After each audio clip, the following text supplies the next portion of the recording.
Qara necəsən Ürəyim?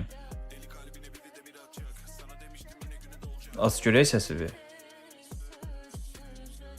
Az səsi baz utanma. Aslanış. Tamam abi. Aleyküm salam, necəsən? Tamam sen. Sağ ol, yaxşı ol, mən də yaxşıyam. Sənin adın nədir? Benim adım Kara.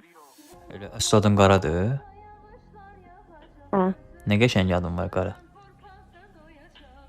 Tamam. Özün də qarasan yoxsa ağsan? Bəli. Can, neçə yaşın var Ürəyim sən? Benim 12? 13 Ha, lap yaxşı. biliyorsun. YouTube'da nə yazmışdın mənə? Ha. Nətər yazmışdın onu?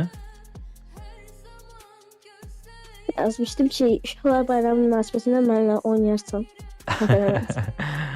Hə, biraz gec oldu Ürəyim.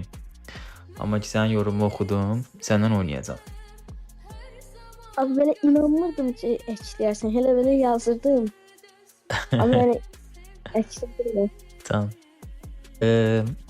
Nə oynamaq istəyirsən? Nə oynayaq? Fərqi yox. Yaxşı.